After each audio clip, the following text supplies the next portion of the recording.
Wanted to remind you in this segment of the program, your hearing is critical, especially if you're listening to the radio. And we have someone, if you are worried and you think that perhaps you're having some hearing loss, we have someone who can help you out. Dr. Christine Pickup. She is a doctor of audiology located in Rupert at Mount Harrison Audiology, 1218 9th Street, Unit number 2. And they have a website you could check out if you'd like to know more about it. MountHarrisonAudiology.com. Telephone number is 208 312 0957. Diabetes and hearing loss are linked.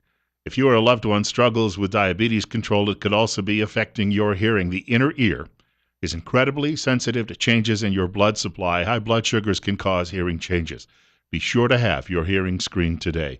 Dr. Pickup was in the studio with us about a month ago, and I guess she was saying the other day that she's still running into people who say, "Hey, I heard you on the radio." So some very good memories out there. People hold on to things for a very, very long time. Hopefully not grudges, but hopefully good things like that. Bill Colley with you on Top Story on News Radio 1310 KLIX and newsradio1310.com.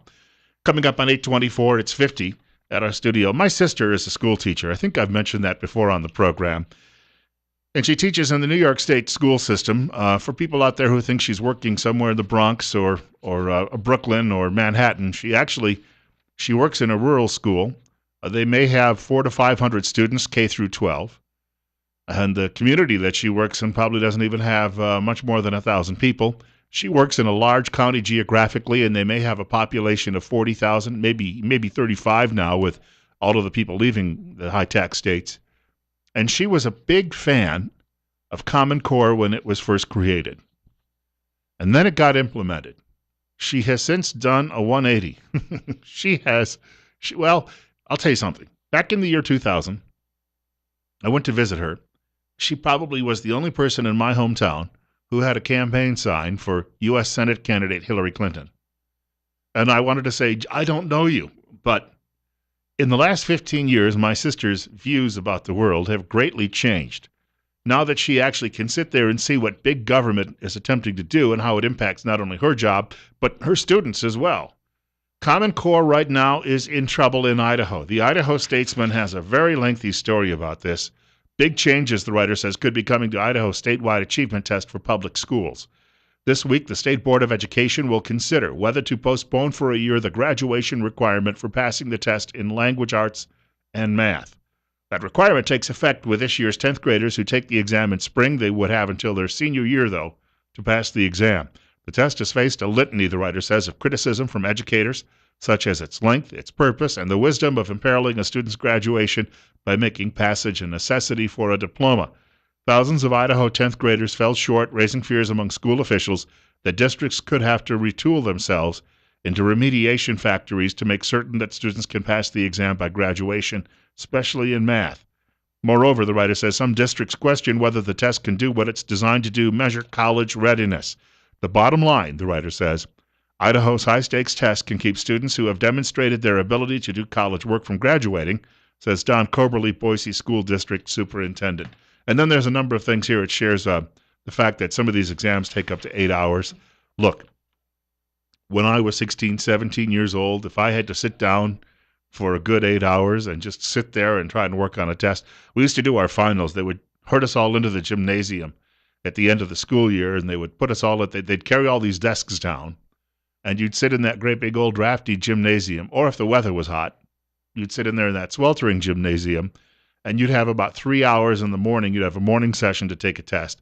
That always seemed like an eternity. And then you could get up and go out and grab some lunch somewhere and then come back often on many days and have another 3 hours to take another test. And you might have a series of those through the week. And I hated that situation. I hated sitting in there. And there were always these distractions. There were always pretty girls sitting all over the room. But you're trying not to make eye contact because you're worried if somebody sees your eyes moving, they'll grab your test and claim you're a cheater and throw you out of the room, and then you won't graduate. There's all those pressures you worry about when you're 16, which might seem laughable today. But to throw people in a room and tell them they have to take this test for 8 hours, and sometimes it's given over multiple days, the long tests clog computer labs in schools and take time away from instruction, according to the writer. So what are we going to do? My sister, who was once promoting this, saying, Common Core is good because it will set standards nationwide. Therefore, somebody learning in Kansas who may have to move to Nebraska or perhaps even move all the way to Maine won't have to worry about being behind when they get to the new school district, because everyone will be on, see, that's the argument. Everyone will be on the same page. The people who helped develop this, people like Bill Gates, have other motivations. Let's be honest about that.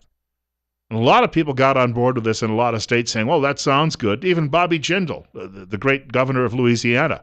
Since then, he has changed his mind and said, no, it's got to go. And in fact, governors in a number of states have done pretty much an about-face on this once they actually started hearing from the students and the teachers. The thing is, as I mentioned, my sister teaches in a school, tiny building, just a few hundred students, K through 12. Their experience, and we always hear that from the left, oh, the American experience, or the black experience, or the Latino experience. Well, all right, you have a rural experience too.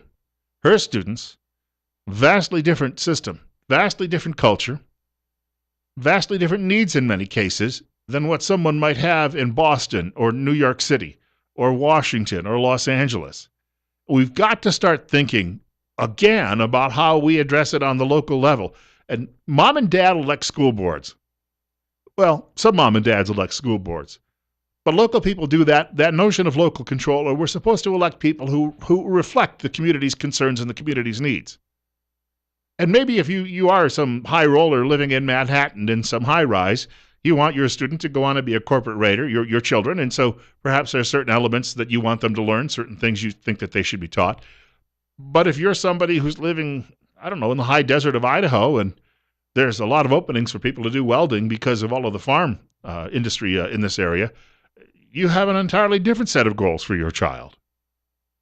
And Washington comes along and says, no, we got it. We're going to handle it. We're going to make everybody the same. Well, I'm sorry, but not everybody is. Maybe that's the goal, though. Turn everybody into an Obamaton and then don't have to worry about any of those differences, and they'll all just go, whenever you ask them to do anything.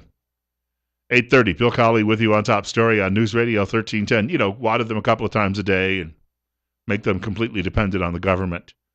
Randy Staples will join us in about 10 minutes. He's the publisher of Idaho Weekly Briefing. He's written a book. I was mentioning that earlier. We'll talk a little bit about that coming up this morning right here on News Radio 1310 KLIX.